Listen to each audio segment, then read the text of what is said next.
चक्रवर्ती अशोक सम्राट के वंशज मौर्य वंश के बौद्ध राजा वरदत्त मौर्य की हत्या उसी के ब्राह्मण सेनापति पुष्यमित्र शुंग ने धोखे से की थी और खुद को मगध का राजा घोषित कर लिया। उसने राजा बनने पर पाटलिपुत्र से सियालकोट तक सभी बौद्ध विहारों को ध्वस्त करवा दिया था तथा अनेक बौद्ध भिक्षुओं का कत्लेआम किया था।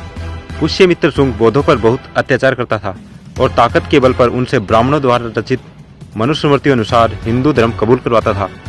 इसके बाद ब्राह्मण पुष्यमित्र शुंग ने अपने समर्थकों के साथ मिलकर पाटलिपुत्र और सियालकोट के मध्य क्षेत्र पर अधिकार किया और अपनी राजधानी साकेत को बनाया।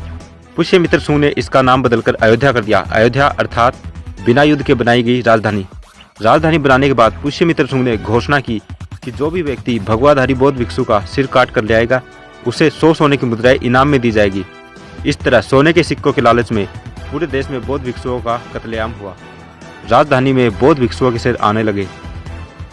इसके बाद कुछ चालाक व्यक्ति अपने लाए हुए सर को चुरा लेते थे और उसी सर को दोबारा राजा को दिखाकर स्वर्ण मुद्राएं ले लेते थे। राजा को पता चला कि ऐसा लोग धोखा कर रहे हैं तो राजा ने एक बड़ा पत्थर रखवाया और राजा बौद्ध भिक्षु का सर देकर उस पत्थर पर मरवाकर उसका चेहरा बिगाड़ देता था। इसके बाद बौद्ध भिक्षु के सर को घाघरा नदी में फेंकवा देता था। राजधानी अयोध्या में बौद्ध भिक्षुओं के इतने सर आगे कि कटे हुए सरों से युक्त नदी का नाम सरयुक्त अर्थात सरयू हो गया। इसी सरयू नदी के तट पर पुष्यमित्र शुंग के राजकवि वाल्मीकि ने रामायण लिखी, जिसमें राम के रूप में पुष्यमित्र शुंग और रावण के रूप में मौर्य सम्राट का वर्णन करते हुए उसकी राजधानी अयोध्या का गुणगान किया था और राजा से बहुत अधिक पुरस्कार पाया था। यही बात वामसेट के संस्थापक वामन मेश्राम भी कह रहे हैं। बुद्धा की जब क्रांति हुई तो क्रांति के विरोध में प्रतिक्रांति हुई और बृहदत्त की हत्या हुई। मौर्य सम्राट आखिरी बृहदत्त की हत्या हुई और हत्या करने वाला कोई और नहीं था, आर्य ब्राह्मण पुष्यमित्र शुंग। पुष्यमित्र शुंग के दरबार में वाल्मीकि राजकवि था और वाल्मीकि ने पुष्यमित्र शुंग को सामने रखकर ही रामायण लिखा। रामायण का राम कोई और नहीं है, पुष्यमित्र शुंग ही है और इसका एविडेंस रामायण में है। इतना ही नहीं, रामायण, महाभारत, स्मृतियां आदि बहुत से काल्पनिक ब्राह्मण धर्म ग्रंथों की रचना भी पुष्यमित्र शुंग की इसी अयोध्या में सरयू नदी के किनारे हुई। बौद्ध भिक्षुओं के कत्लेआम के कारण सारे बौद्ध विहार खाली हो गए। तब आर्य ब्राह्मणों ने सोचा कि इन बौद्ध विहारों का क्या करें कि आने वाली पीढ़ियों को कभी पता ही नहीं लगे कि बीते वर्षों में ये क्या थे।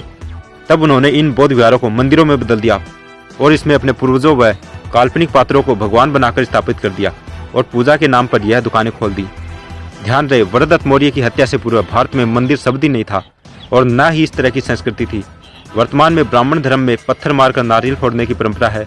ये परंपरा पुष्यमित्र शुंग के बौद्ध भिक्षु के सर को पत्थर पर मारने का प्रतीक है।